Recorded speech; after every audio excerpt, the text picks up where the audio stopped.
Welcome back, my friends, to the Predictive PlayBook. My favorite day of the week being Friday afternoon here at Manny's Irish Pub.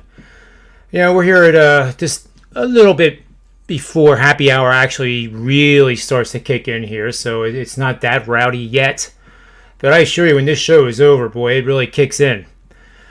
But we're going to get started right away. I have my co-host and sidekick, or at least one of them, Rob Vino. Tony Finn will be joining us. Joe D'Amico will be joining us. I believe Steve Merrill might make an appearance. He said he had to make a deposit at the bank, and with all the money he has, that could take a while. He's still old school. He takes the money into the bank and gets a receipt. It's some people just like that. I kind of like scanning my check on my phone and being done with it. But anyway, let's look at the NBA because I have an angle for tomorrow. And this angle is to bet under in games with a total of 220 or more points. One of the teams is coming off a double-digit win. The other team is coming off a big-time win, which I didn't spell right, of 15 or more points. And that all adds up to a 77-38-1 record for 67% winning bets the last 5 seasons. All told, it's instructing you to bet the under in Game 1 of the Milwaukee Bucks and Brooklyn Nets. I know that sounds like a scary bet, but sometimes the scary bets can be the right bets.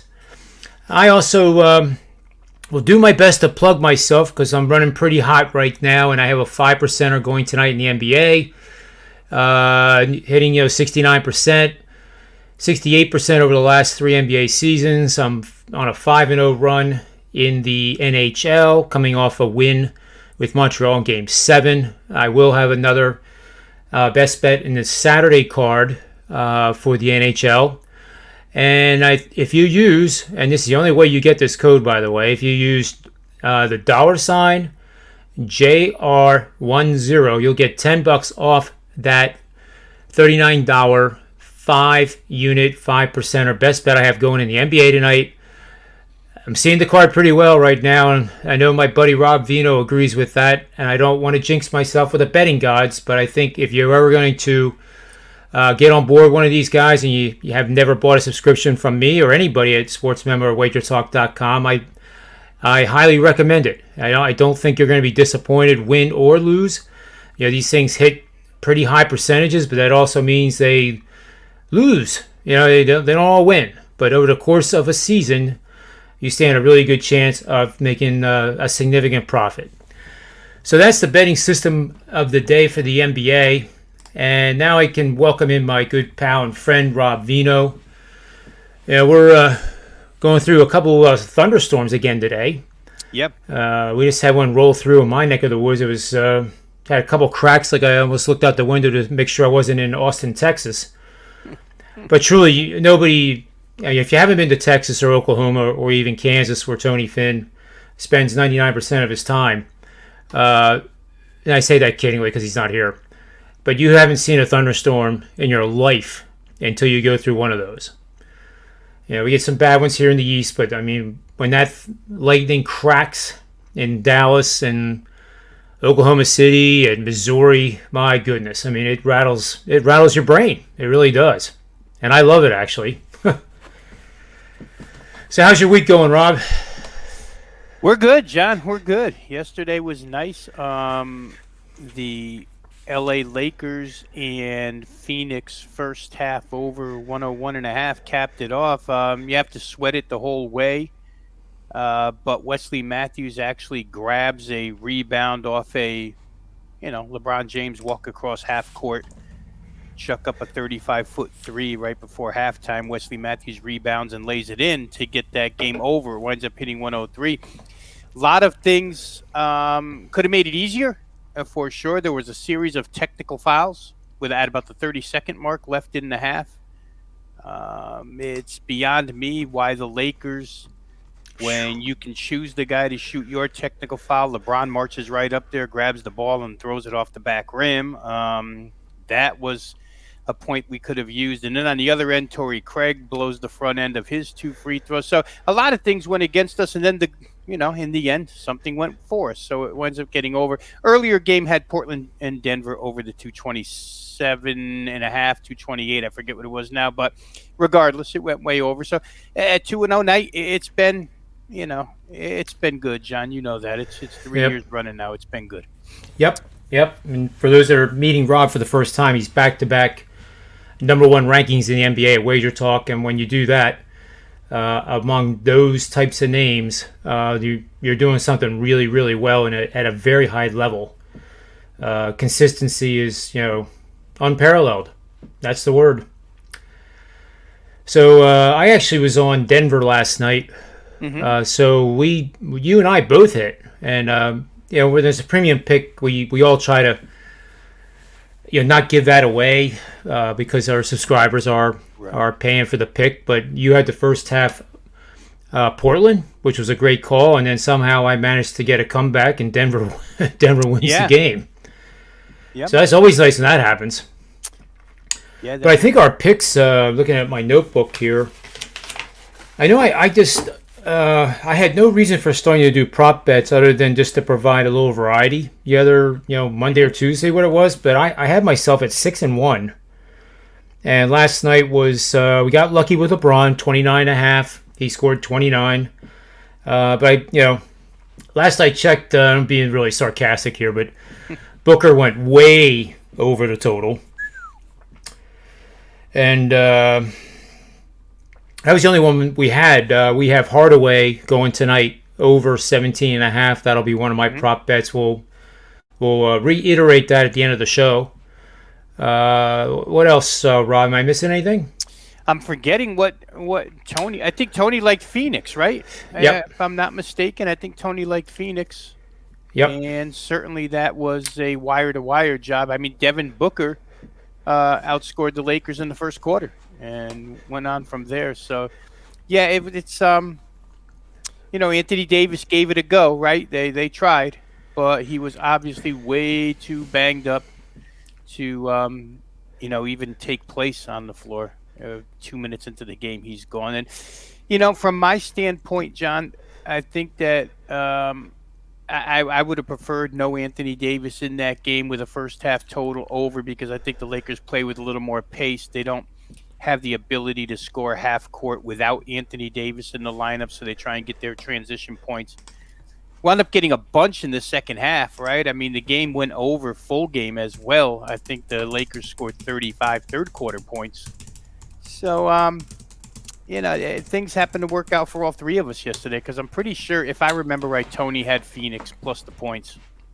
Yeah, and what did the Mets do? I think somebody, I'm not going to sign blame if it lost or won or give out a medal. I thought. Oh, the Mets lost to San Diego, right? Well, that was 4-3. It was either that or we had the under, or I'm thinking of Marco saying he had the under or something, or it doesn't matter. Yeah, and speaking of Marco, I had him on the show today. But let's finish up the baseball here, and then we'll go to horse racing. But nevertheless, I mean, it was a winning night, and I'm going to keep track in a spreadsheet that we can show our fans, our loyal supporters. I think deserve it, and and also demonstrate that SportsMemo and Wager Talk people are 100% transparent. We don't like to lose, but at the same time, we're confident enough in our hard work and the time and research and how many years we've been doing this, that we're not afraid that we're going to lose you guys because we went 0-3. Because everybody in the world goes 0-3 at some point. I like my dog in the fire hydrant. You want to be the dog more than the fire hydrant, but some days no matter what you do. Now, and the company has made transparency real easy for the potential purchasers. Now with the addition of the who's hot and who's streaking charts that are there available for everybody to see every day, last 3 days, last 7 days, last 30 days. So they're doing their darndest to make it easy on the client or potential client to see exactly what's going on and who they might want to choose. It breaks it down into individual sports. If you prefer one, you can click on the sport and see who's hot in that particular certain sports. So it's like you say, John, the transparency is there. There's a lot of years if you ever wanted to add them up on that The wager talk roster that I'm a part of, I just know there's guys that have been there forever. There's a lot of experience in handicapping there, and of course the sports memo group as well. So yeah, if you want to take a look, you don't really have to ask any questions. I'm sure the office is always right there to answer any questions you might have, Yeah, but they make it all visible for you to see exactly who's doing what, as far as the handicappers are concerned. absolutely. And I had the pleasure of having one of the co-founders on my show today. It aired at 1 o'clock Eastern. Marco D'Angelo with the Belmont Stakes, and I do a lot of different shows, like very broad content now. From the horse racing to, I had another show where we talked about the NCAA World Series that started today, and there's really no stone I won't unturned if there's an interest from the betting communities. So with that said, if anybody ever in the chat room says, we got to do a show on such and such, I would do KBO. To be honest with you, I developed a database last year during the pandemic that, to keep myself from getting completely out of my mind bored. But I don't think I would want to talk about table tennis with all due respect to those players and athletes. But within reason, we'll talk about just about anything in the sports world. But in the horse racing, we always schedule it, for 45 to 55 minutes, and every single time it goes over, because it's just so interesting to hear him talk about something he's been doing since 1986. And this is the longest race. For those that don't know, it's of the Triple Crown. We do not have a Triple Crown contender this year, for a lot of different reasons, and it's not just Baffert.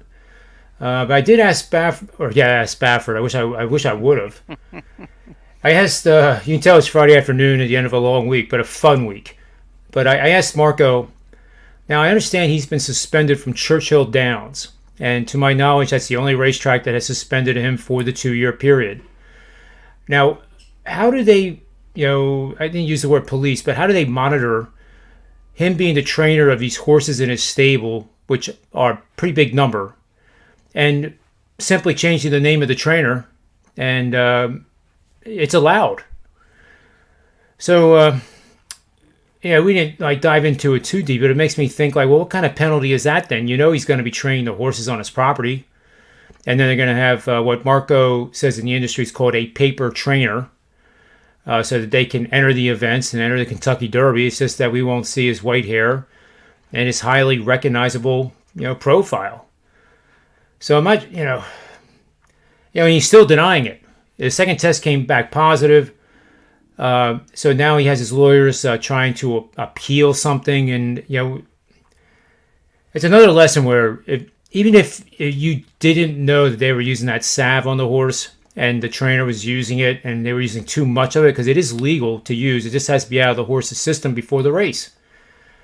Why not just, you're the leader. You're the president of your stable. You're the CEO. Okay, just say, you know what, we made a mistake. We're going to do what we can to fix it, make sure it never happens at our stable ever again, and just end it instead of saying, oh, no, we never did that. It's like, I have never taken performance-enhancing drugs in all my life. Rafael Palmeiro. Mm-hmm.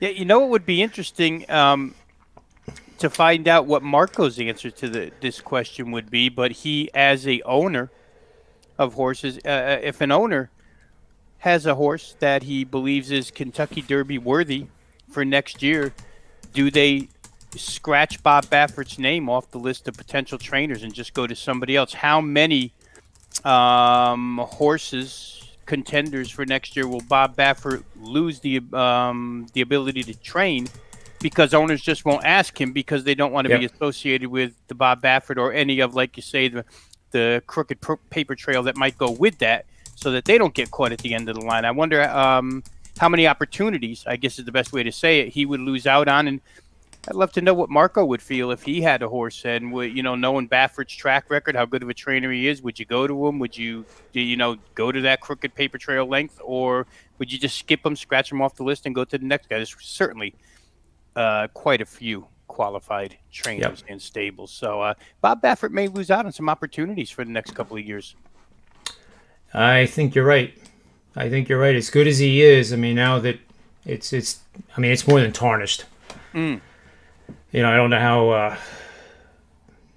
It's kind of like almost how the baseball was. Those guys had reputations that were just destroyed, and even though they probably, I can make a really strong case they should be in the Hall of Fame, because the Hall of Fame is commissioned to report the history of baseball. The steroid era was the history of baseball.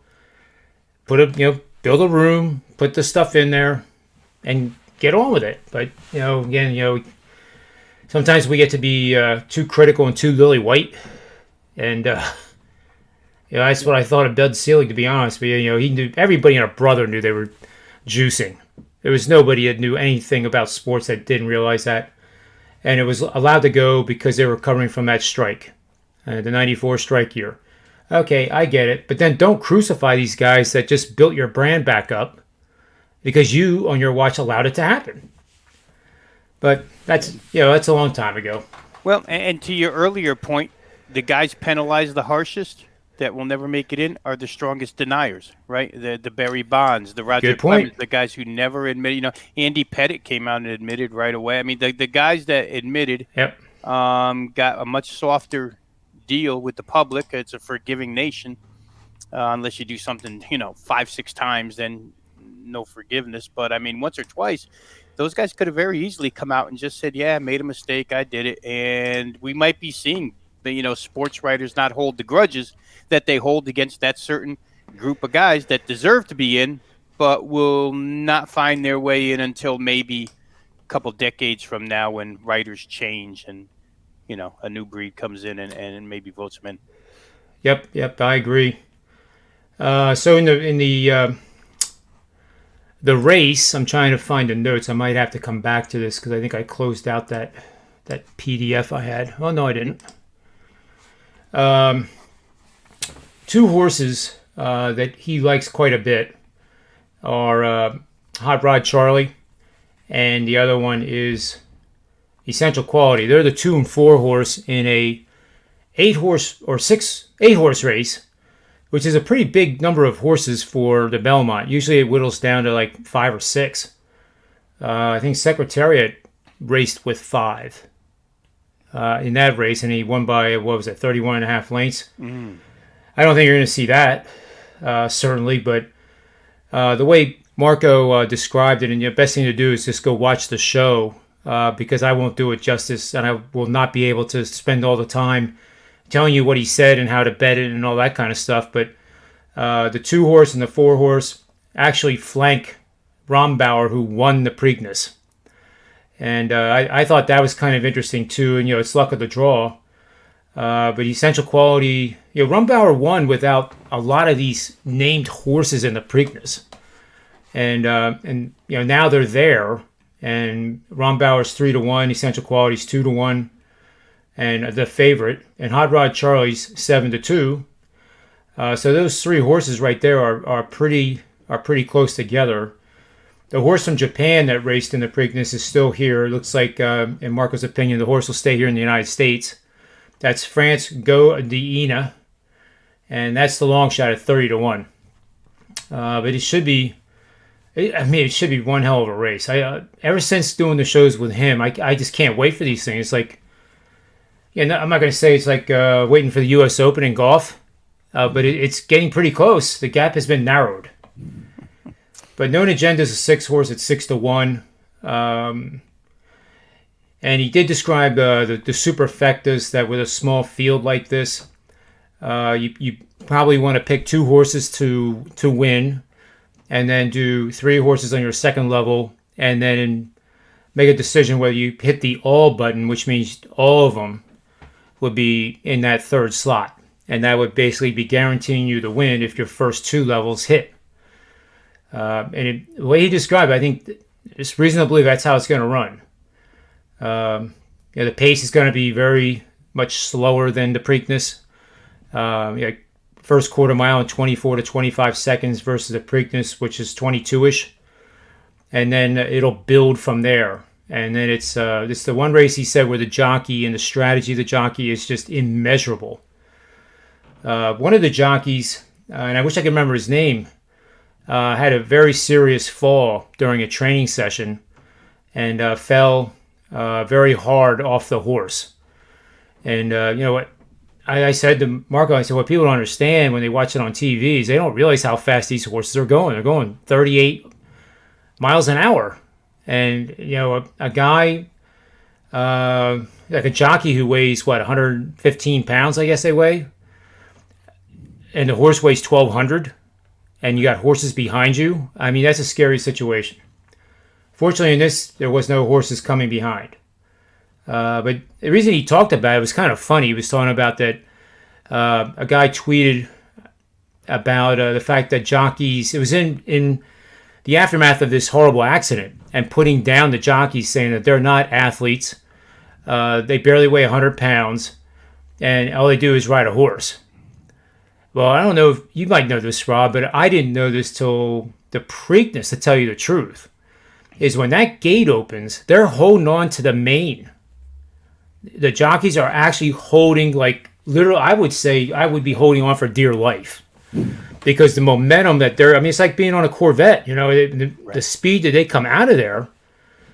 And, you know, I challenge anybody to, you know, get in that position of a jockey with the legs at 90 degrees at the knee and hold it for 3 minutes.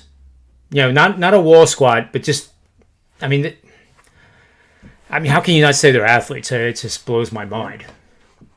And you're right. But anyway, that'll be. I think that the weight requirement is 126 or less, right? So they're little guys. That's right. They're little guys. Because they add weight if they're under. Yeah, and real quick, I just want to read. I looked it up while you were talking. Jockey Irad Ortiz Jr. is out of the Belmont Stakes after a scary fall while racing, but seems to have escaped long-term injury. Ortiz was thrown off a horse during a race Thursday at Belmont Park and then trampled by the horse being ridden by his younger brother, Jose. Oh, so I didn't know that part. Of course, that got him. I did not know that part where he got hit by another horse. That's horrible. So he's going to be okay, but he won't. Thank ride God. in the race. He won't ride in the race, but he'll be okay. I don't know what horse he was scheduled to ride, and who the replacement rider is, but I know that plays a big role in how people bet as well. And one last thing about the jockeys, I find it interesting. Like, imagine the PGA Tour, where each week the caddies pick who they're going to caddy for, because they're going to pick the caddy. They're going to pick the player that they think is going to win, so they get 10% of a bigger stake. And that's pretty much what the jockeys do. So Ron Bauer's jockey actually is not riding him this week, despite winning the Preakness, and he's on either the 2-horse or the 4-horse. I forget which one, but people can easily look it up. I believe it is Hot Rod Charlie. Yep. So in this case, it may not be that he's jumping ship, thinking that Hot Rod Charlie's the better horse. It might have been a deal that he made with the owner of Hot Rod Charlie, because that jockey rode Hot Rod Charlie in the Kentucky Derby. So he probably made a deal for the whole Triple Crown races. Hot Rod Charlie didn't run in the Preakness, therefore it gave him an option to pick another horse. Yeah, it's just this little stuff that Marco just knows off the top of his tongue that, you know, brings it to light. Because if you didn't know that, you would think that, oh my God, I got to bet Hot Rod Charlie to win. But, you know, he probably was obligated because of a previous contract. We do have Joe D'Amico ready to come on in. And there's another guy here in the backstage. Who is that? It looks like James Harden. And real quick, it's Tony Finn. I need to say his son then. That looks like James Harden. How different does it make Ron Bauer without the jockey that rode him in the Preakness to victory? You know? Right. Little stuff, like you're saying. Little stuff. Yep. Not really little, important stuff. I kind of downgrade it by calling it little. It's important. Hello, Tony Finn. Good. Is it morning? It's afternoon. It's afternoon everywhere, I guess. Everywhere. Yeah. But Hawaii, it's still morning. Yeah. Aloha, all those. Listening from the islands. I hope it's raining on you, and soon to quit, of course. But a beautiful afternoon. Morning. On the islands. I think I understood what you were talking about. On the golf course. Yeah, I think. Well, don't try because it's Friday. Yep. Yeah. And tomorrow's golf day. Is it? It's golf day, and we just got done talking about the Belmont, and you missed Marco's pick, so it's tough. Yeah, I'm waiting for Marco to have, as you saw on my tweet, I don't know if you saw it, I'm waiting for Marco to have his own horse in the Derby. Then I'll start paying attention. It's the next step. Until then, tulips and ugly hats, and that's all I care about. It was surprising. Not that it's a bad thing. He did admit that he's never been to Saratoga. Wow. No way. I've been to Saratoga more. That was on the show. Other than where I've lived permanently, I've been to Saratoga more than any track. There's something? reasons for that. Well, yeah, there's reasons for that. My first wife of 1 week lived upstate New York, up at Lake Placid, so I had to go by there, see my son all the time. So it looks like Joe D'Amico's polishing a trophy or something. But he looks like he's ready to, now he looks like he's ready to come in. It's probably his pick that he wears in his hair. Oh, go along with that beautiful bling, bling, bling around his neck. What's up there, guys? How is everybody today? We're revved up now that you're here. Well, I'm revved up and very excited to be here with three of my favorite people in the world on a Friday afternoon. I know Rob Vino already has a beer. I have a couple on ice. Yeah. My good friend Tony Finn, I'm making dinner plans with him. We talked a little bit last week. Look at John. Look at that. John, but I got to ask you. Did you see that was translucent? The can was translucent. John, isn't that like machine learning? Machine learning, Tony. I'm just asking you, for an Irishman like John Ryan, isn't beer like mother's milk? Isn't that basically mother's milk? I can't answer that on the air. Okay, there you go. Milk. It's more like it would be milk toast for Joel Embiid. Oh, here we go. Uh-oh. Another 2-hour Ben Simmons show. That went viral on Twitter. Somebody said that Ben Simmons or Joel Embiid or both of them are, one is milk and the other one's toast, I guess. Perfect. But it was somebody's family member. Oh no! Let's not go there. Now we stay away from families. No, it's the guy. The guy said old school. We got an old school. Guy was on a show. Families? No. Family. Just you. It couldn't have been this show. Definitely was not this show. All right. Yeah. If it was this show, we would be encouraging it. Anything we can do, any publicity, that's good publicity. We'll take it. You do kind of look like James Harden, by the way. Well, thank you. I mean, there is a resemblance. It really is. Thank you, Wilt. Yep. Well, Joe, how's the things going here? We want to hear your free pick, your records, what you got going at SportsMemo. Everything is wonderful. I'm very excited to finish off the week here on one of my favorite shows with some of my favorite people. It is about 102 degrees in Vegas, 40 feet from me that way. I got the pool, and the pool is beautiful. It's about 84 degrees, just right. As soon as I get off the show, guys, as soon as I get off the show, just like Superman going into the phone booth, Clark Kent going, I'm going to be ripping my clothes off. I got the grill going to be going, and I am ready to rock. It's going to be a great I was about ready to race you, Joe. I said, put our cameras, aim them to the pool. I'll race you into the pool. But as soon as you said you were ripping your clothes off, that's out now. Well, Tony, I'll be honest. In my defense, you've never seen me with my clothes off. You might. Well, no, and to my defense, there's a lot of people thankful. Well, I'm very happy. Yeah, John, I'm going to be making a Kirk Gibson-like appearance here. I'm going to come off the bench. I'm going to hit a home run. Then I'm going to go. Last night, guys, at SportsMemo, another 3-0. Grab a broom. I'm going to sweep that board again like this cleanup hitter that I am. I'm going to come in and hit a home run and get out of here. The last 3 months, as you know, I've been atop the NBA leaderboard in winning percentage, 6-2 my last 8 in this postseason. My baseball is on a 21-8 run. I'm on that leaderboard as well. Very excited. 2 big winners on the board tonight. I have my 55-18-2 NBA Vegas Insider move and my 66% MLB Crusher place.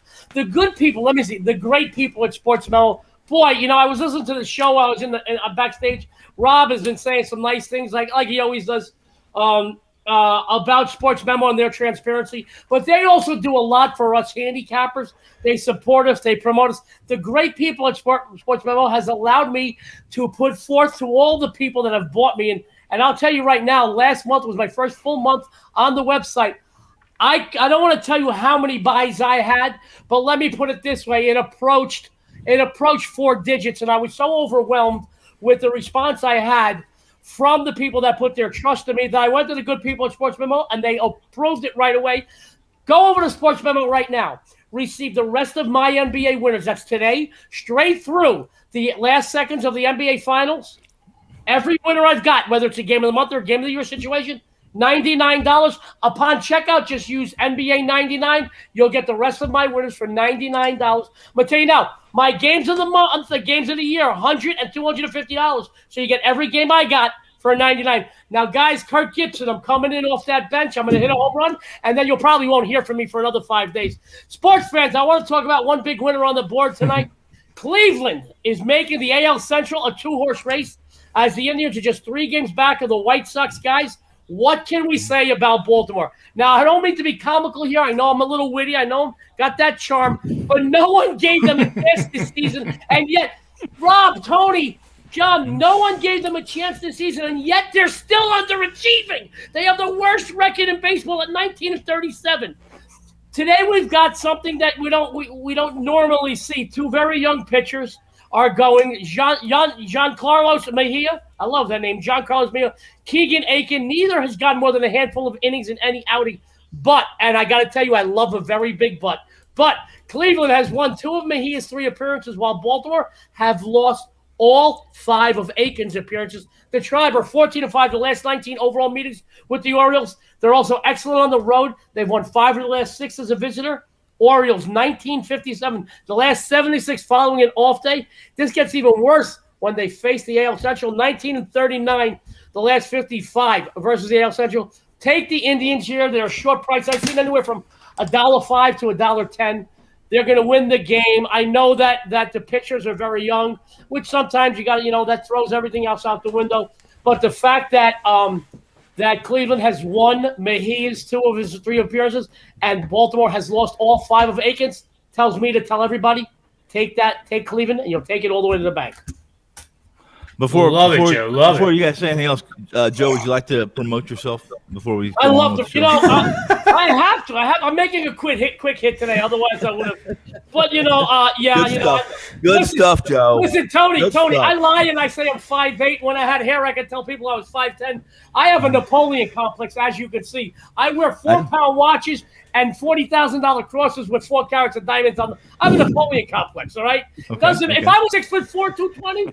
I would probably be the quietest guy in the world, but I'm 5'8", and I like to brag. So what are you going to do? But You'd be like me. My good friend Pete Rose told me, and he told the whole world, and he told me again, because I told him I don't want to toot my own horn. He says, Joe, it ain't bragging if you can back it up. So I'm not bragging if I can back it up, and I'm backing up with the good people at Sports Memo. Tony, I do want to tell you, I have to, guys, me and Tony traded phone numbers. We're going to be going out to dinner, and I know he said he's going to be in town this week. I will hit you up after the show. I was feeling a little under the weather at the beginning of the week. I was dealing with some allergy issues and some migraines, actually, which is new to me. Ever since I got that vaccine, guys, some strange things to be happening. I grew an extra elbow. I mean, it's getting I would have never guessed. It's getting weird. No, I would have never guessed. I got migraines. It's killing me. I'm getting very sensitive to I'm just sensitive overall. No, I'm sensitive to light and to sound, which is funny. Kind of ironic. Heavy objects. I'm getting sensitive to sound. The loudest guy in the room. But no, Tony, I'll hit you up later, and we'll see if we can do some dinner next week. I'd like that very much. Rob Vino, I love listening to you. I come on extra early when I know you're going to be on the show just to listen, because I pick up so much great information from you. And I do catch you. I wrote a little note in the backstage area. I see you looking up. I was. And I know you're watching TV, watching a game right now. There you go. And I can see your smile, so I'm happy for you. I don't know who you have, but I'm happy for you. And John, finishing the week off with my favorite host in the world. I want you to know there's Merv Griffin and you, the only 2 hosts I ever liked. So you are my favorite, and I can't thank you enough. And Tony, thank you for letting me steal the spotlight for a minute. I was tooting my own horn. I'm just very excited to be on Sports Memo. And for all the people that put their trust in me, I do take an enormous amount of pride in coming through for them. It's a lot for someone out there to get their hard-earned money to pay us for our information. So when they do that, I really do I like to do good for them. It means a lot for me, and I just want to do good for them. Now I am on a good run in both baseball and basketball. I am very proud of it, and I'm happy for those people that have followed me because I really bust my ass for them. While farmers are asleep, I'm up working. So I just want you to know that I take a lot of pride in that. That and the fact that I'm 5'8" and I wear a lot of jewelry. I like to brag, but what can you do? I'm like Bandit from Smokey and the Bandit. I like to show off a little bit. Thank you for letting me steal the spotlight for a few minutes, John. I'm sorry I had to come in and go. It's all right. I just have one last question for you, for us guys in the East Coast here, Rob, Vino, myself. I have a swimming pool in the East Coast, and the water temperature is about 65, and it's refreshing. It'll get up to maybe 75. 65 degrees. So That's hypothermia stuff. This is what? No, it's not. It's like cryotherapy. It feels good, man. Crying therapy. I agree. See what I'm driving at, Rob? I'm setting them up. So when you swim at a pool, it's 84 degrees. That's warmer than my shower. So do you have soap in the pool too, and like do two things at once? As a matter of fact, Rob, you owe me $5. You told me he didn't shower. Now listen, no, I'll tell you what. No, you got to understand though. Living in Vegas, no matter what you buy, even if it's made for the heat or for the sun, it will be affected by the sun here. I don't have my pool heater on, and yet the pool water, and I have a 12 or 13,000 gallon pool. It is 85 degrees. In another week, it'll be up to 90, and it'll stay that way the whole summer. But please understand. Wow. But please understand, it's 101, 102 out. Our body temperatures will normally 98. When it gets to 115, 16, 17, 18, and our body temperatures rose to 101, 102. 85 is very, very cold. It is very refreshing. I can see that. You don't realize it until you have the disparity of the heat and the water. But it is gorgeous. It is beautiful. It is a beautiful day. I got a great pool area. It looks like, well, it used to look like the Playboy Mansion, but since I'm married 20 years, it don't look like it anymore. But it's still beautiful out there, and I love it. And anytime, it's an open invitation. Anytime you guys want to come down, I'll put the barbecue on. I've always got beer and some other fun stuff to drink, some other libations. You're always welcome here. I don't lock my door. I encourage people to try to steal in my house. No, I'm kidding. I don't lock the door. You guys are always welcome. Tony, I expect you to come on down. I know you're in town. Come on down. I've got Peroni tonight. I got Peroni, some nice cold Peronis. I got other beers too, but I've got some nice Peroni because tonight I'm throwing, John, Rob, I'm making pizza on the grill, on the barbecue tonight. And Joe, I'm always in town. They don't even let me leave the house here. If I drive more than a mile away from my home, I get pulled over, and they stop me and say, "Hey, Tony, no, you got to go back home." Is that because of the ankle monitor? No, that's that. I don't worry about that. I've got that fixed. It tells wherever I want to be. I make sure it tells them I'm there. You got it. But it's I don't leave the house. It doesn't matter. Listen, I've had the same house here in Vegas 31 years. I'm over on Trop in Buffalo. Everybody knows where I live. You come on over. You drive right in. The door is open. I don't lock my doors. Trop in Buffalo. Yes, sir. Buffalo. Yeah. I want to play that pinball machine. What's that? I want to play that pinball machine. Which one? That one?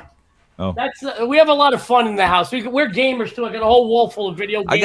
I have a Bally's, an '89 Bally's Keno poker machine on my patio. I will sell you. Oh, wow. It's a collector's item, Joe. Really? Yeah, it just doesn't work. I love it. Rob, it's still collectible. Yes. Yeah. Rob, thank you. Tony, I will hit you up right after the show. John, thanks for letting me come in. Yeah, no problem, man. Anytime you want. Oh, I love to be on all the time. We had some issues here. I didn't know until yesterday when they pulled up. Cox Communications pulled up, which, by the way, in Vegas, they all have a monopoly. I wouldn't Cox. That was Big Brother. I wouldn't Cox. They say they're Cox, but it's not Cox, Joe. Yeah. Watch those guys. Watch them. Watch them. I'll watch. I'll keep an eye on them. But they didn't tell me, Tony. They came up. They were doing some work. I came outside because of the construction. My dogs were going nuts. I said, "You guys, we're doing internet work today. We're updating some lines." I said, "Will our internet be out?" He says, "Definitely be out. We just can't tell you when it's going to be out between now and the end of the day, 5 or 6 o'clock tonight." So I didn't want to say I'll be on the show and then back out at the last minute. I'd rather not come on. I'd like to be reliable like that. I'd like to be prepped. But I want to thank everybody for their time. Tony, I will hit you up right after the show. Rob, right on, brother. I always leave this show smarter and more informed and more entertained when you're on it. And John Ryan, I love you with all my heart. Enjoy that beer. I'm going to crack one now. You got it, man. Thanks again, Joe. Have Bye, a guys. good Bye. weekend. Catch you later. Joe. Take care. Now, does he realize that it says Cox on the van, but when they have those vests on and it says DEA, that those are two different things? When they're strapped, they're carrying. That's not Cox. And if they're in my internet, it means they're in my head. And I don't like it. And then you have to worry about the JPEGs. Yeah, I got to do something here. I'm getting really tired of this guy. Let's do something with him here. Hold on. If I had, I thought you were talking about D'Amico. If I had a picture of him, and I think I will, just so he'll understand that that. Yep. Oh, he just hung up on me. I think, little prick. Hold on. Just tell him everything isn't as it seems. He doesn't know. What he doesn't know is, look, here he is. This is his mug shot. Now, this is who's calling me right now. And if you'd like to see yourself, Scott, you just went viral, and you and James Harden are hugging something. I don't know what you're doing, but should I do the voice too, like imitate his voice? Never mind. Yeah, go ahead. I'm on video. You can see yourself. Where can we find this at? I think it's on. I think it's a pay-per-view. So if you send John the $1,000 subscription, we'll give you the link. Okay, fair enough. I hung up on. So let's talk about Dallas and the Clippers, and then there's a couple guys who want us to talk a little hockey, which I can lead us through. And Tony, summary is the 4-horse and the 6-horse on top of your pyramid. My pyramid on Saturday. On top of my pyramid. Just a suggestion for the superfecta idea. Oh yeah. Oh, not my idea. Hold on, what's up? Who's on? That's 4 horses. Superfecta. Mr. D'Angelo. Yeah. How about his horse? Which horse is his?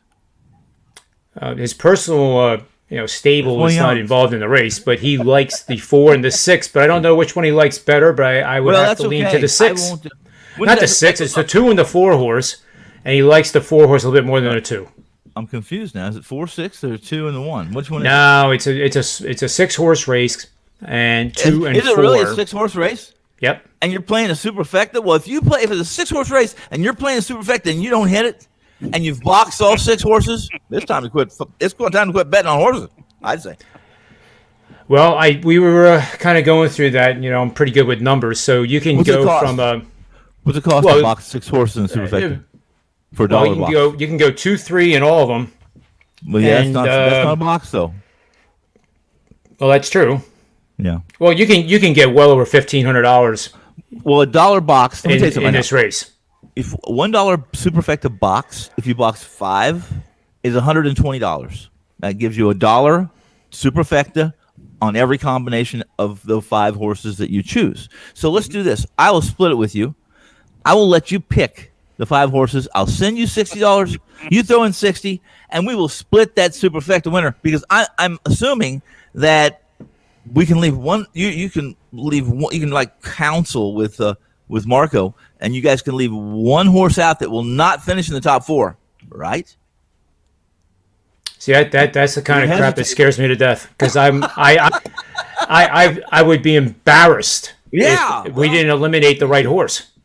Well, I wouldn't be embarrassed. I'd be if I did that, I would be saying, "Listen, guys, I'm so sorry. Here's your $60 back," because what I really did was I played the one horse I left out with every other horse. I win, you guys lose. Here you go. No, I'm just kidding. But yeah, that would be one of those deals. Like, it's the same thing as we talked about yesterday. Running around the neighborhood or through the supermarket naked. So that's kind of embarrassing when you leave one horse. There's only 6, and you leave one out that wins the damn thing, right? Yeah, it makes it tough. In a 6-horse race is that you spend the 120 in a 6-horse race, and the superfecta comes out and pays 102. Exactly. Yeah, there you go. Yeah, if it pays that much. Yep. Right. That's the $2 price. The 102 is the $2 price, which means your $1 price pays 51. $51. But you won. That's right. That's what it's about. another win in the Belmont. Yeah. Unbelievable. All right, so Dallas 6-horse races. That's speed horse. You gotta like speed horse, right? And we also did the NBA special edition Saturday angle of the day. Oh, okay. And I want you to see it. Well, I want to see it. So I misspelled big time, but this is betting the under in game 1 of the Nets game in Milwaukee tomorrow night. I think it starts at 7:30, and it's betting game 1 under. And we can circle back to this game if you want, but was this not the betting angle on yesterday's NBA Chip-Off show? no. Okay. All right, go ahead then. That was under in Denver, Portland. Oh, it was? Yesterday's, Okay. yeah. All right. Yeah. Yeah. I can't bet under. Yeah. I can't bet under in Portland. I don't care who's playing them. I can't do it. I'm embarrassed, but I can't. Well, Rob and I were talking that at the beginning of the show. Sometimes it's hard to like. I had a 4-unit play for the subscription service on Denver. Yeah. So I have all these angles and supporting systems. So how can I give out Denver on the show, and then the paying subscribers go, well, you're just going to give away everything for free? Well, that's not. I have no problem with that, none whatsoever. Because then, here's the deal: you don't have to pay. All you have to do is watch the show. You already know that. You watch the show. Yeah, but then I'll be so poor. I'm going to have to ask Joe D'Amico if he has room for me. No, I don't think you will be. I don't think so. But Rob's got plenty of room at his house. You can just. Well, that's true. Yeah. That's true. Yeah. Yeah, Either that or that's a great idea. You can stay down on the lake when he goes down. Today he's going to be down the lake, and he's going to do a show. Then he goes to the lake, and they're going to hit a little bar. It's called the Minnow, and as soon as you walk in, you do a shot. Of course, in that shot is a live minnow that you have to swallow too, just to get in the bar. And where's this bar at? The Ozarks. Your hometown. Yep. Your hometown. Mine. Not mine home, but I was a neighbor. My wife's hometown. I was a neighbor. I never did go to that bar. I never did. Hey, by the way, never did. I've done a lot of shows today, and a lot of shows this week. And sometimes my mind is fried, like I just took the SATs. But this is an 8-horse race, not a 6, and it's the 2 and the 4. Shit. It's the 2 and the 4 that Marco likes quite a bit. Well, guess so what? now our superfecta is way different. Yeah. Way different. Yeah. So now you can do pyramid 2-3 all, and it probably would only run 300-400. Well, 2-3, and in the superfecta. Mm-hmm. Yeah. Okay, if it's 2-3 with 6 horses, it'll be 2-3. No, 8 horses. Well, yeah, but the 2 and 3 with six other remaining. horses. Right. 6. Oh, right. I got you. So it's key. It's a 2-3, 2-3, Yep. 2-3. No, it can't be that. It's going to be 2-3, 2-3, all, or 2-3, all. Which way are you playing that? I was doing it 3 level, 2-3 all. So 2-3, all. Right? Yep. You're the MIT guy. So you take 2 to the 6th power to I don't know how you do that. I don't even know how you do that actually. 2 to the 6 power. There's a lot of different combinations. Well, there are quite a few different combinations, but I know how much it costs. It's I forgot. Yeah, I mean it's you rarely hit them, but why not? It's less than pizza money. I've hit one. I've hit a couple. I don't play many of those, but I've hit a couple. Mine were much like Rob described. I spent a couple $100 playing them and won less than that because every favorite came in. Well, the one we actually hit in the Preakness on the superfecta was but it wasn't big. It wasn't Right. It was, I think it was $180 I had in the ticket, and it paid I'm going to say $370. So it was a net gain of a few hundred. So I was able to upgrade to Pizza Hut. Yeah. There you go. Wow. Yeah, I mean my wife was thrilled. Okay, I just want you to know something. I have an old ticket price, and the superfecta, 6 horses, $1 to box them all. Don't key anything. If you box them all, $360 for a $1 6-horse box. It would cost us. It's going to cost us $680 to box all 8. It costs us $1,680 to box all 8. and all we have to do is have a $1 ticket pay about or $2 ticket pay 4,000. So our $1 ticket pays 2,000, so we can make a profit. I mean, it sounds like a smart deal to me. Well, it's a smart deal if it works out that way. Yeah. Just root for the Japanese horse to win, and it'll pay very nicely. Root for the longest horse in the right. field to finish first, and we're a winner. Mm-hmm. So MIT taught me that when you have a situation like this, you just bet the Japanese horse to win. Really? Right. You don't do this other nonsense.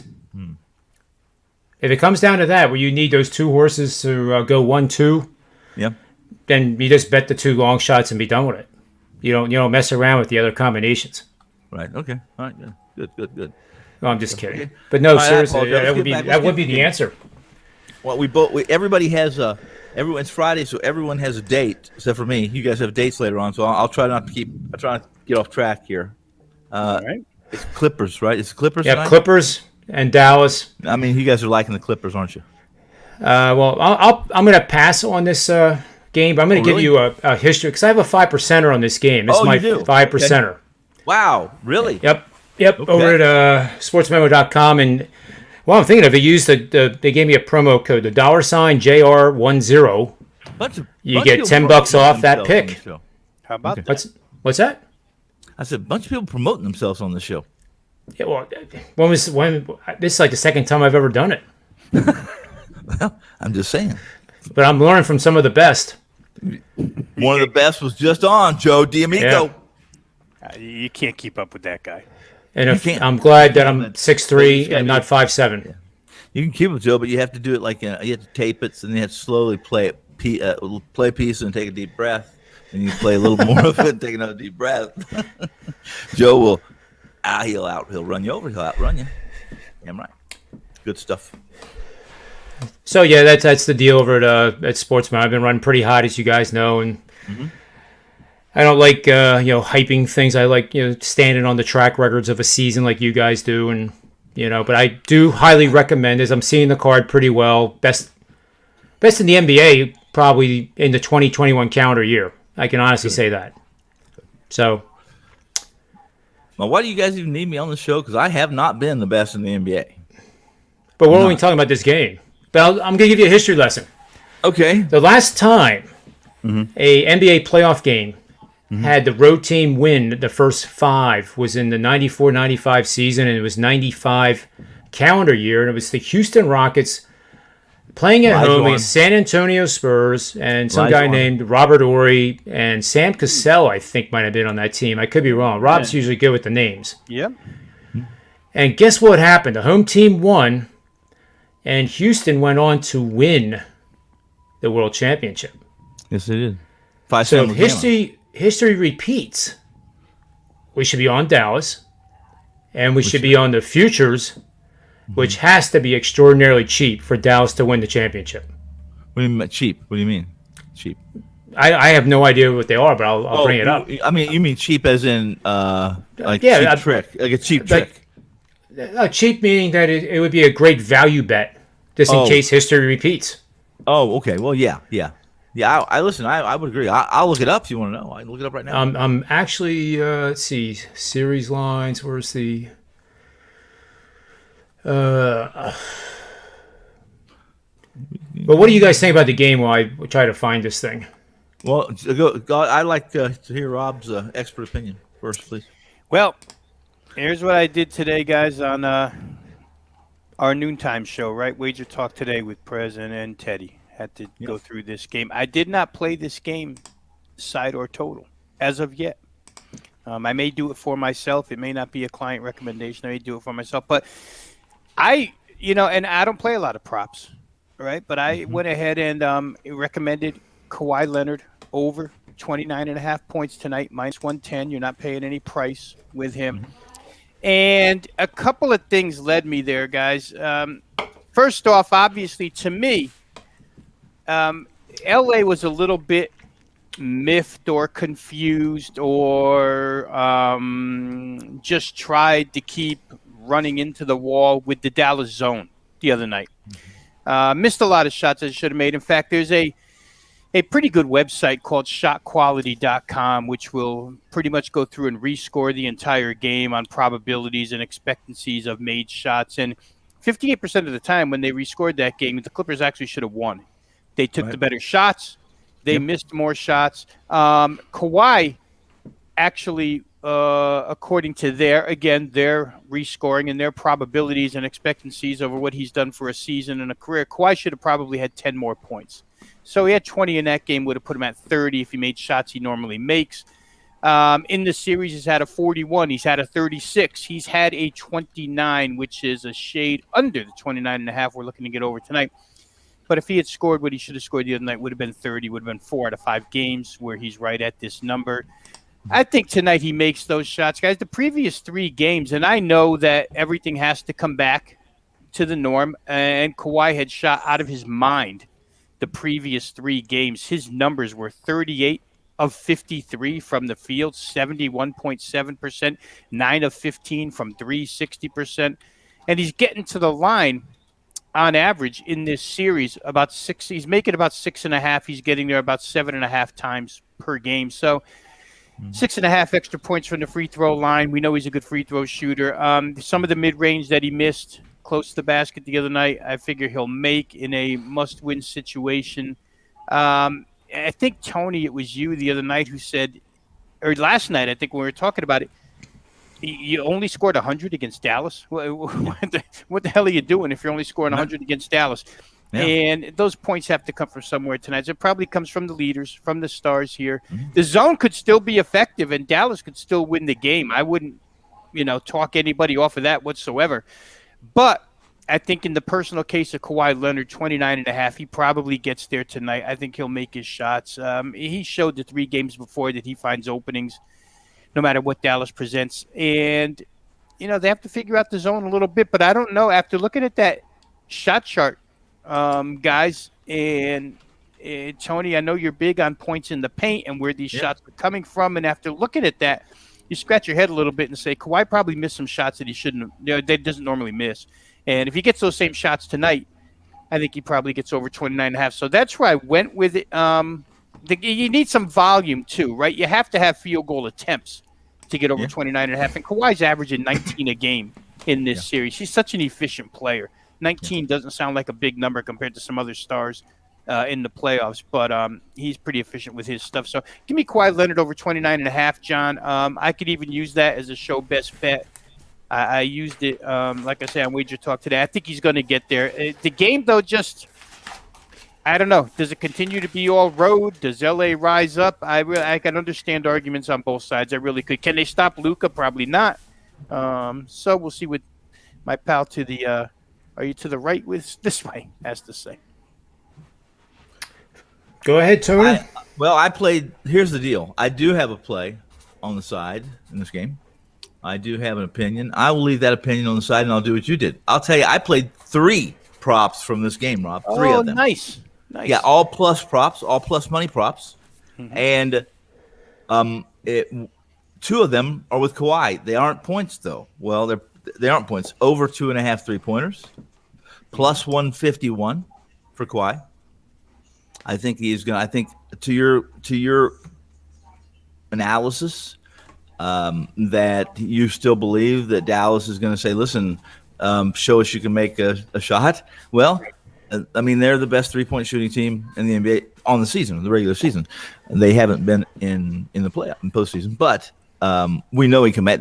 We know Kawhi can make those shots, and over 2.5 3-points, field goals pays 151. I have Kawhi also having a double at plus 176. So you and I agree. We think Kawhi is going to be if the Clippers are going to win tonight. They're going to have to score more than 100 points. You agree? I think we agree on that. Absolutely. In fact, I think they will. I'll just say I like the over. I didn't release the over yet. I probably won't, but I might play it myself. But I kind of like this game, and I don't know what Dallas is going to score. I think I know.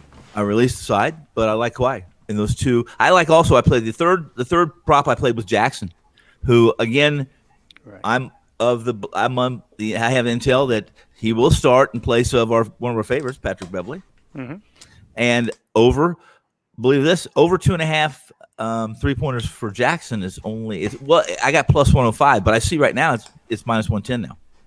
I think he made So 6 the other night. Yeah, right. Yep. You know, they're the guys that are open all the time, right? Tony? That's right. It's Morris and Jackson. That Yep. corner three has been killing Dallas. Yep.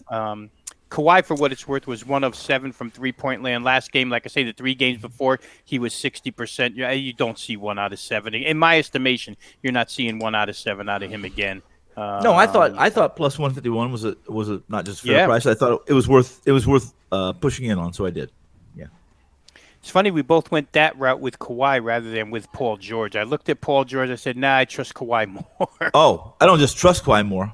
I also believe Paul's a different. He's as good as he is. He's also, I think, he's a lot streakier than Kawhi. And what I mean by that is, when George is hot, he doesn't have to take good shots. But he really, I get it's like fingernails on a chalkboard. Sometimes watching George play because I don't think his basketball IQ doesn't shine through. Sometimes he takes some shots that I think are ill-advised, and it almost never happens with Kawhi. He just doesn't take bad shots. He just doesn't force stuff. Obviously, unless there's seconds left in the game and then you need a bucket. But you know what I mean. He's a smart player. So yeah, I agree. Yeah, that's the efficiency part of him for Right. sure. He just takes good shots, makeable shots. Paul George, for what it's worth, guys, I went back and looked when I was debating Kawhi or Paul George this morning. Mm-hmm. He hasn't had the best of series from 3-point range. His games are not good. So I just figured maybe he's running into shooting difficulties when it's 5 games and you haven't shot great. I'm not going to count on him to shoot great in the sixth. I'm sure he would be accountable in this. A big reason why they haven't been successful, I think, is because George he just hasn't been real good. He hasn't even been average. I don't think personally. He had a big quarter in that.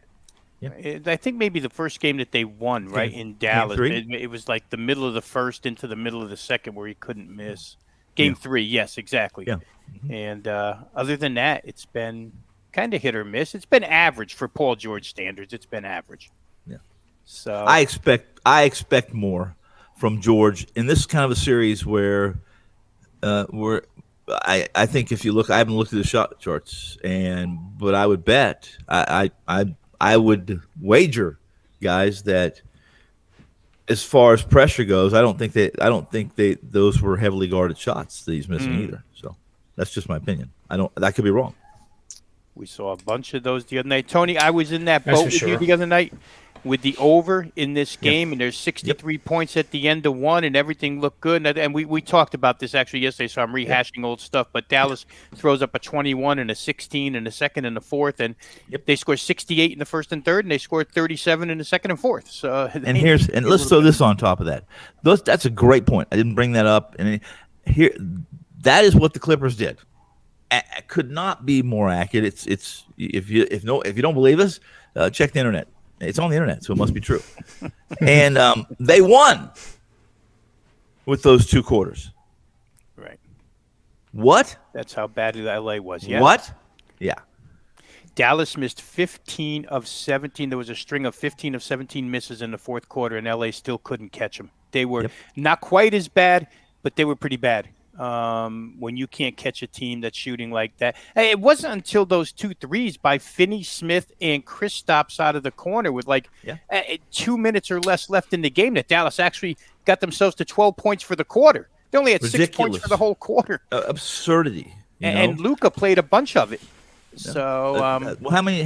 And I don't even care, but I have to throw this out there, and that is in the era of in modern NBA, let's say post 95. Well, I don't want to go all the way back to the 70s and 80s where the totals were 170, 175, 180. But how many times in the last 25 years has a team in the playoffs scored 6 points in a quarter? Or is that what did the Lakers score? 10. 10. I'm sorry. 10. 6 is absurd. 10's absurd. I think 8's the lowest. I just can't remember who it was. It was on that chart. Maybe I still have that here in the show. Well, you're saying it has happened, but certainly in how I don't know if 6 has happened. No, but I don't know Aid this has. happened either. Yeah. Yeah, I mean, they were on track for it. I mean, those 2 threes got them up to 12, and then I think they made a few free throws down the stretch, so maybe they got like 16 at the end. That's the wrong graph. That's okay. This is the one that But that's not very in this day. Listen, in this environment, in this atmosphere, in this scheme and the skill sets the players have, 10 points in a quarter is ridiculous. Hell, 16 is ridiculous. Okay, It really is. They score 16 in 3 minutes nowadays. That's Never right. mind That's a full correct. quarter. more than that. Yep. We've seen we've seen 25, 30 points in 3 minutes. what's we've my seen in-game betting rule? Hey, what? More than 8 points per minute over 3 minutes, bet the under. 3 minutes of 3.5 points or less, bet the over.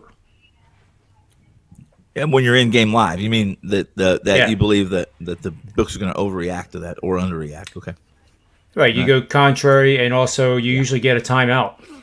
Believe it or not, there's a high probability you get a timeout I'd by bet one on of it. the coaches. And I'd bet on in it. either extreme, it gives you time Yeah. to not pay that minus 120. Yeah. Well. Yeah. So what's the consensus here? And real quick, just to sum that up for people that are watching that might be interested in the total in that game. I mean, it took that miserable shooting to hold that game to 205 is what it landed with all that garbage. And tonight you're staring at 216.5. It's the same. They didn't adjust at all, really. Well, Right. it's 217. I don't know what you got in that game. I got 217. In that game. And tonight I'm staring at 216 and the under is shaded. So, if you can get 205 shooting as poorly as they did, again, I'll say this one more time. In the 3 games that Luka Doncic has been healthy, they have no answer for that man. 42 in 3 quarters, basically, the other night. Ty Lue's throwing everything he can at him, and they can't stop him. And if his guys make shots, because believe me, he makes some beautiful passes to wide open 3 shooters, and they clank a lot of them on him. So if they make a couple, 216.5 just looks a little bit small here if things come back to the norm, and we'll leave it at that. I'll say this, and John, Rob, I'm certain that if you were referring to a report that did the metrics on the Clippers shots and which were pressured, et cetera, and Doncic, who scored, what did he score? 42? 42, and only 42. 2 in the fourth quarter, so 40 in the first quarter. It was an easy 42.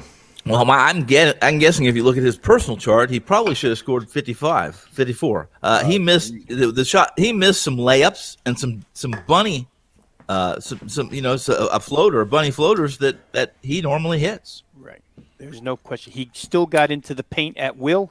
Yep. He's got that nice move where he gets in and then he goes into a crouch and makes a guy ride his back, and then he, floats up that 8-footer or so, and it just there's a spot in the second quarter where he missed like 3 and 4 possessions. Correct. And I'm like, come on, dude, we need points here. Let's get these things in the basket. Yeah. So And the one thing I learned from what you guys were talking about, and it hit me too, is that you wake up and you watch one of the media outlets, which I respectfully try not to do for this very reason, and they make it sound like the Clippers put on this outrageous rally, scoring 9 points in a row, and just fell short. And then you start digging a little bit, and you realize that, no, it really wasn't that. It was that the Clippers shot a little bit better than the Mavericks over a very long period of time in that fourth quarter that made it look like they were putting on a furious rally. Right. I mean, they couldn't have shot 35% in that fourth quarter. no, otherwise they would have been ahead Right. by 6. Yeah. And they weren't. They never got to tie game. They never got to within 4. I think maybe they got to 4. But, well, again, they did because Nicholas Batum had a point-blank layup with 30 seconds left that could have tied the game. But he missed. Yeah. So what would have been the odds if I would have hypothetically said that, you know what, guys, both LA teams are going to be out by the end of the first round? The odds, what would that have been? You mean before the tournament started? Yeah. Yeah. Well, mean, then I can I mean, tell you nobody, this, I don't know. Nobody can I don't see know, that coming. But I would guess that you're going to get in that situation. Dallas. Well, here's the deal. I don't think it would have been as much as my first instinct would to tell you a number that I think would probably be too high, only because it's the Lakers, it's LeBron, and it's the Clippers, and while you would never get true odds, you just wouldn't get it because right, that's true. Yeah, because the bookmakers. You think 50? 50 to 1? Well, you know something. I want to say this. I don't know. I would have to think about that. I could be wrong. Rob, in that case, you're the bookmaker in this, and you're going to set odds for both LA teams being out in the first round, okay? If those odds were presented to – I just don't think you would have got a lot of sharp action on that, or I don't think you're getting a lot of public action on that. No. So maybe the odds would have been better. Then I don't know. I said there wouldn't be true odds. I don't believe you ever get true odds with LeBron. So it doesn't matter if you're going to bet on something LeBron's going to succeed at. You're never going to get true odds. That's just my opinion. Because you could have done a East Coast West Coast. You could have said the Knicks and Brooklyn that they don't make it through the first round, compared to. Well, not compared to two separate wagers. Made it an East Coast, West Coast. But I realize that it's not something that a bookmaker would think about doing because it doesn't attract much attention. Right. Where the LAs are concerned, going back in my head and just thinking about what the series prices were for both of those series when they started, I feel like the Clippers were maybe 3 to 1, a little bit more, minus 330. But the Lakers weren't outrageously large. They were a favorite. No. They were the favorites to win the series, though. They were. Yeah. But using those two numbers as a gauge for what you might have set odds for both of them being eliminated, they probably wouldn't have been extreme. I mean, they could have padded them to draw interest, I guess, a little bit. But based on that, it wouldn't even be close to 50 to 1. If we had just listened individually to Tony Finn and Ski Profit, because Ski bangs the drum against the Clippers. I mean, I can't tell you how much that guy wants the Clippers to lose tonight, because he's even said on the show today, he said the world will be all right as long as the Clippers lose tonight. And I think Tone from the get-go, and we talked about it a little bit on the show, and we had no idea Anthony Davis was going to be unavailable. We had no idea that Chris Paul was going to get hurt ahead of time. But I know prior to that series, we talked about Phoenix being a tough out because they take care of the basketball. And, John, if you go back 2 games to one of those assist-to-turnover games that Phoenix had again, it was outrageous. It was I want to say it was 29-4 or something like that. It was better than 7-1 assist-to-turnover ratio for that team in a game that they won. They just hang out to the basketball.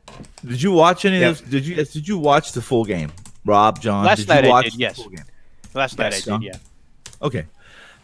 Did you watch? How about game 5? Did you watch the game? The one right before that, yes. Okay. This wasn't all about. If you watch, especially game 5, especially early on in game 5, all right. The ball movement when Paul's at the key and they were running, I would call they were in semi transition, where they're pushing a little bit. Paul will push a little bit. Paul's not the guy that's going to go full speed up and down the court. It's just not what he does. But they were in semi transition. What I call semi transition. They were spaced, okay, but they made 3. It took them when they got across half court. They still made 3 or 4 passes, and this is not 3 or 4 passes to get an easy or an open jumper. It was 3 or 4 passes to get a open drive to the bucket and a dunk on 5 different occasions. And if you watch those 5 plays alone, that was your highlights. And here's what you got in the first quarter. You couldn't walk away from the TV without thinking it's over. I mean, if you saw the way they scored, and LeBron's and in between those dunks, guys. We saw LeBron take it to the hole 3 or 4 times. Once he just got bodied up and out physical. He wasn't as physical or aggressive as the defender, which is unusual for LeBron.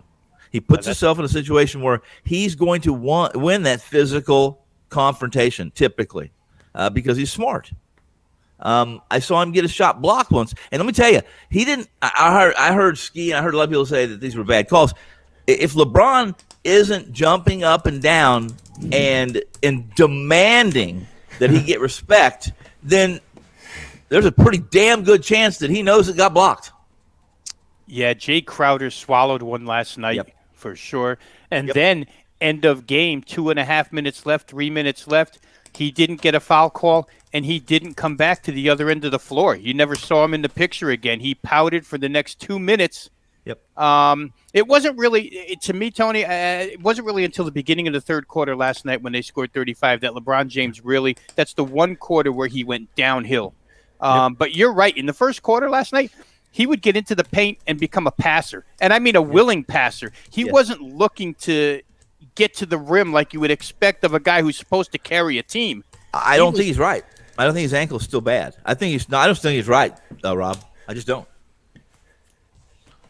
All part of it. But Chris Paul wasn't right either. No, but what Chris Paul did enough. And Devin Booker did the rest. Yeah. That They kid's did enough. Did you ever have a doubt that Phoenix was going to win that game? From the first after 3 minutes into that game, I never once doubted that ticket I had was a winner. Yeah, case closed. It really was case closed. You could see it. It was 7 assist to turnover ratio for the Suns, but through the playoff game so far as a composite, which team do you think has the best assist to turnover ratio? You mean, are they still alive? Yep. Yes, they will be alive. I would say they would be. I would say it would be. Well, in my opinion, it would be Utah. But Donovan Mitchell. But it'd be Utah because of how Conley's played. That's just my guess. It's the Sixers. Well, that would be amazing. I should have known that because you're asking it, and Ben's sitting right next to you, so I should have known. You know. No, I was just playing around with the numbers, and I just had to mention it. 2.375. The Nets are 2.35, Clippers 2.2, Pacers 2.17, Mavericks 2.13. I'm not even close. What's Utah? Suns 209, the Jazz 180. That surprises me. It really does. Yeah, I think Conley had like 15 assists and 2 turnovers in game one. In a couple of those games, it was crazy good. But then that's just Conley. And that's a metric that tells me to start leaning Jazz right now because that's not going to stay at 1.8. It's going to go back towards the mean, whatever that mean is. But I would say at the end of the next round, they're probably above 2.2 again. All right, guys. You guys, good luck and have a good weekend because I got to talk to Tony's buddies in the Ozarks. They're calling loud and clear. Yes. What should I tell them, Tony? Tell them that. Tell them this. Rock chalk. Yeah. Tell them that the Minnow Bar in the Ozarks is supposedly going to be renamed after this fictional bird that they've recovered bones from, and they're calling it a Jayhawk. See what they say. I would say tell them to stay on 17 when playing blackjack. Hey guys, see you, Rob. Have a good weekend, buddy. You too. Okay, Johnny. Yep. What would you like to discuss, or should we go ahead and give people a free ticket to the Quaalude Bar and let them go? Oh, I think the latter. The one gentleman, I don't know if he's still in here with the hockey, but it was Montreal is playing. I had it here somewhere. Is it tonight? It's Saturday, actually. So Okay. Hurricanes and Lightning and Bruins and Islanders is actually playing. And he wants and Montreal is the one tonight. And what's so Montreal? Montreal and the Jets. He wants an opinion on the game. Yeah, and I was just going to tomorrow? it's actually tonight. Okay, good. Canadians at the Jets, 7:30 tonight. US Channel USA, and I think the Canadians are on a roll. I had them in Game 7 and got lucky, and I think they're playing at a level that's higher than what the market is reflecting. So to get, Winnipeg is minus 115 here. You're getting the Canadians at even money. I would go with Montreal to make it a 2-0 series. I don't have an opinion, but I was going to tell him. I was going to have you tell him, or if he's listening, he can. I'll tell him, and that would be. I do a show tonight. But it's a really late show, as you know. It's late night with Gabe Morency, the Sports Rage at Sports Rage, his Twitter handle, and we're on Sirius. I think it's 204. I'm not certain, but but they do a segment. He does a segment on hockey. It's really in depth, and he of course is a huge. Well, he's. I believe he's old school. I think he's the Montreal guy in this in that matchup that's going on. Although last time I checked, I think his home, or at least temporary home, was during the pandemic. Part of it was in Vancouver. So, but I know him to be a Montreal fan. That's what I know, or a Buffalo fan. When does that show start? Well, it starts with Steve Merrill. Okay. At midnight Eastern time.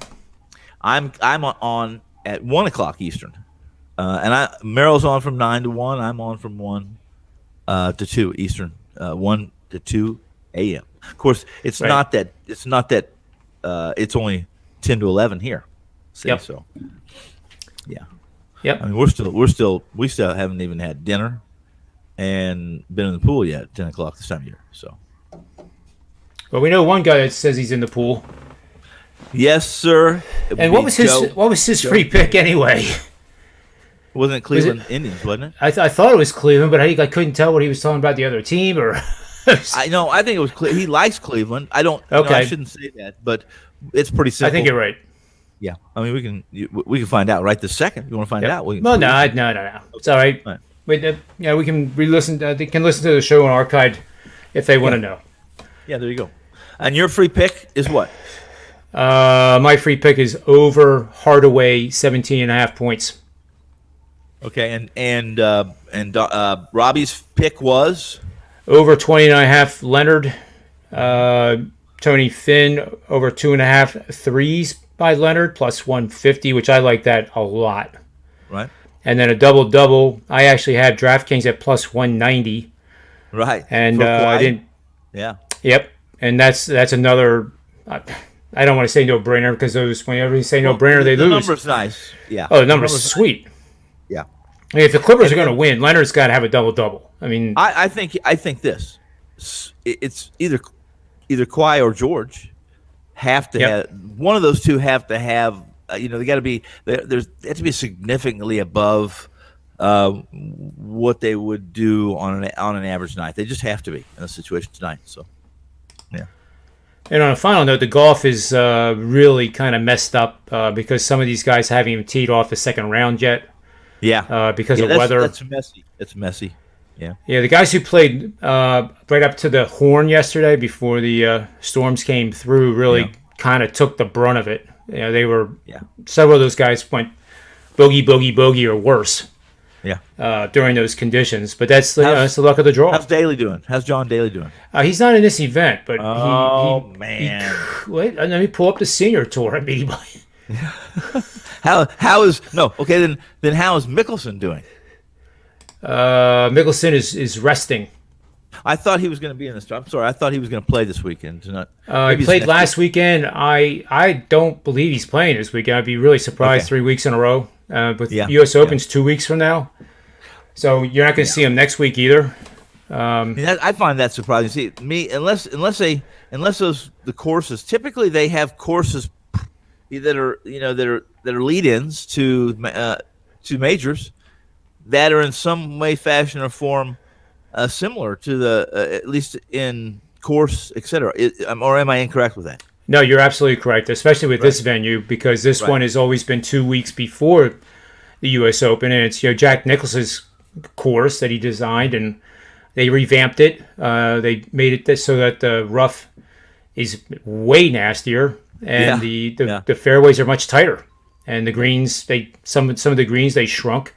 Typically on a Nicklaus course, it's your biggest greens are going to be the par threes, and they're going to be in that 200 to 220 range, maybe 190 to 220. The par fours is I would say is the hallmark of a Nicklaus course. They're brawny.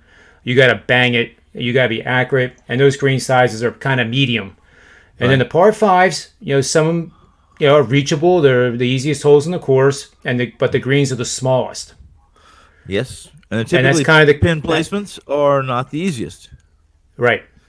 Yeah. If you're gonna try to get close in two, and you don't hit, and you're not in the right side of the pin, then you're probably you're probably not even gonna get up and down. Yeah. Right. And I think that's what you're gonna see at Torrey Pines. I think too that if you short side yourself, or you get it in the wrong quadrant, and it's really not quadrant golf at Torrey Pines. So if you get it behind the hole, even though those are Poana greens, you're not going to have a prayer. Right. But we have 2 weeks to talk about that yet. Well, and I say I'm not an instant golf. I played golf. I played college golf. I just never made the team. I never got to be the traveling squad. So, and I played for a college. I went to college at a school that's known for its golf. So it's not a surprise that a hungover Tony Finn didn't make the traveling team. Arizona State has always had a pretty good golf team, pretty good baseball team too. Oh, absolutely. Yeah. And the College World Series started today. Yeah. And that's an interesting event because they actually have the betting lines, money lines, but there's no value in it because the spreads are enormous. Arkansas was 80-1. Yep. The opponent they were playing was the New Jersey Institute of Technology, and they were amazing. 12, That's amazing. 12-1. Yeah, let me tell you something about that. You know more about that school than I will, but I'm not so sure about that. Well, I think you. I know where it is. Okay. Basketball school. That's what I was going to say. Listen, they're always competitive. I shouldn't say always, but they're typically competitive in basketball. Okay. In fact, it's not a surprise. At some point in time during November, or November, early December, they're beating somebody they're not supposed to beat. That's just what I know about them. Yeah. And I think a school, it's either Texas Baptist or Dallas Baptist is in it. And don't think all the Baptist schools, Cal Baptist. Do not underestimate that. Do not underestimate those teams. Do not underestimate them. Wow. Any of them from Texas or California, you're 100% right. Yes. Especially in baseball. Yes, exactly. Well, yeah, Texas baseball, California baseball. Yeah, absolutely. Florida baseball. Not that I'm not saying that those are I'm just saying, for a long time before internet was really prevalent, Florida baseball, the kids just would read the paper or get a letter, and that's where they're going to go to school. Now there's schools that do great jobs recruiting, but it was Miami baseball, Miami University, Wichita State, even, believe it or not, Texas baseball, Arizona State baseball, USC baseball, or some of the smaller schools along the Pacific Ocean. Always seem to be that one of those seem to be the team during the World Series, in Omaha. Yep. Yeah. And lastly here we have T-Show 1122. Just want to recap what I had said about this. I think what he's saying is that we've had this situation only one other time. It was 1994-95, where the road team won each of the first 5 games. Right. And the matchup was the Houston Rockets were playing San Antonio, and Houston was a 6 seed against San Antonio, the 1 seed, who was the favorite to win the championship. Yep. And certainly the Clippers are one of those teams that is expected to be there or potentially be there. They're certainly one of the favorites before this whole thing started. Well, guess what? Houston won that game at home, and they went on to win the World Championship. So earlier tonight, T-Show 1122, we were kind of looking at the Dallas Mavericks as a value bet at 33-1 to win the NBA championship. And I think for pizza money, that's worth doing. Yeah, I think so too. I do. Let's put it this way. Yeah, because if you take the Clippers out of this mix right now, I thought Portland was going to get by Denver, as did Rob. I think, and I'm not sure that you didn't feel it. I'm not sure you did, but I thought if you got rid of Denver and you got rid of the 2 LA teams, that I don't think Utah's a lock to win it, but it made things pretty interesting, and that's when I really would have gotten involved in the future, because I would want to see what Dallas was and that kind of thing. So we'll see. Yep. And I was, what was I? I had Denver last night, and I actually, although I won it, I think that was a lucky wager, because we know that Rob Vino had the first half on this show for Portland. Well, I had Portland easy. Game. I had the game, and I thought it was a winner. Listen, midway through the third or late in the third, I thought that was a dead, cold stone Done deal. I agree 100%. That's why I say I was fortuitous, and when you're running hot like I am, that's Yeah. I had Phoenix. That was a done deal in the first 3 minutes, as I said. I believe that. Obviously, it's not. They have to play the game. But if you watched it, and you're savvy to what teams have to, at least they have to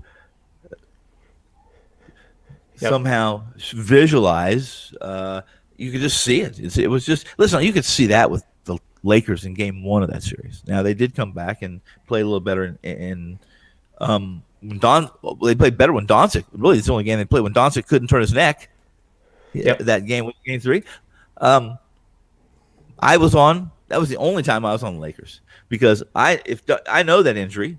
We all do, really, all of us, the audience. You've had that sore neck where you can't hardly. Not only you get out of a car, you do anything you do, just the smallest movement of your core. You have to use your core so much because you can't use your neck.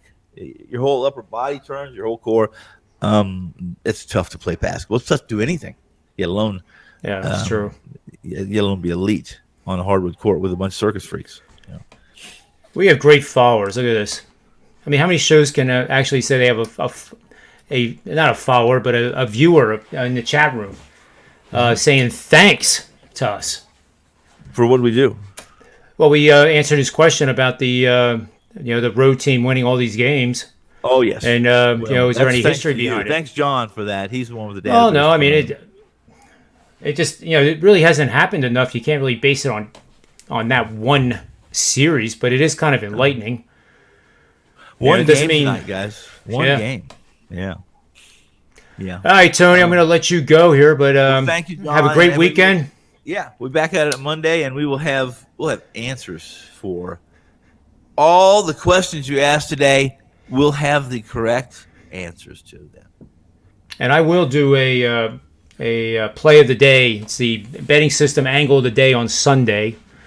And we have a couple NBA games that day, so I like keeping these things rolling as much as I can 7 days a week. You have Saturdays tomorrow, or not Saturday, but you have the under play in the Milwaukee versus Nets game, Game 1. That's the under with that betting system, and it's on the show. And that's about it. So I will say this. I'll do this for you, John, all right, for the listeners tomorrow. Let me make sure the number. I don't want to give out the wrong number because I think it's volatile right now. But I have tomorrow. Saturday's NBA. It will be the Atlanta-Philadelphia game. Now, is that not? That's Sunday. Is that Sunday? That's Sunday. Okay, so now I'll tell you Sunday. I've already started doing the math on it. I've already got some intel on this game, and I'm not going to give out the intel or anything like that. However, there will be no Embiid. Do you believe that? I do believe that. Yeah. There will be. Just so you guys know, at least it's I've too got quick. that intel. Yeah. There will be no Embiid. And you're going to have a number that's going to be anywhere between Philadelphia -2 and -4. I'm going to guess it's probably right now. It's probably about 2.5. I have not looked, but I'm guessing it's 2.5, down to 2.5 or 3. Let's see. I can pull that up. Okay. It opened Basketball. at 4. Where the hell is it here? I could pull it up too. I just thought I was. Oh, here it is. We have Philly opened at 4. It's 2.5 across the board right now. The total opened at 220.5 and it has remained rock solid at 220.5. Yeah, that's not something that I think is going to. You won't see a whole lot of movement in total until after games, either tonight or tomorrow, for that matter. But that is. I would say right now that I like the over in that game. By the way, and that may sound strange, but no, I agree with you. Yeah, I really like the over in that game. With the intel I have and what Phoenix is going to, what Philly's going to do, and what they can, what they can't do. And the problem is with no Embiid, I think they have a problem preventing any points in the paint, or they're going to have tons of problem with the Joker. Yeah. That's all there is to it. Yeah. Do you think Ben Simmons will start at center? I do. He started at center in Game 6 or Game 5. I will tell you this, though. If Ben Simmons starts at center, and if they put him on the Joker for more than, let's just say more than 18 minutes of that game, I just don't see. I don't think they will. Well, they could. You mean Trey Thomas or Trae Young? Yes. Yeah. I know what you mean. You know what I'm going to say. I'm going to say, listen, you're not going to have much of Ben Simmons because Ben can't.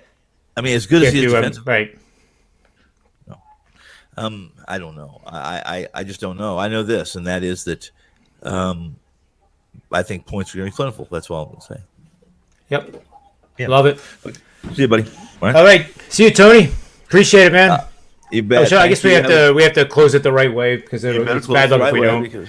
Yeah. So, this program is powered by SportsMemo.com and WagerTalk.com. So, for the Predictive Playbook, myself and Tony Finn, Rob Vino, Joe D'Amico, and all of the others, which is probably like 21 names, may all the wins be yours.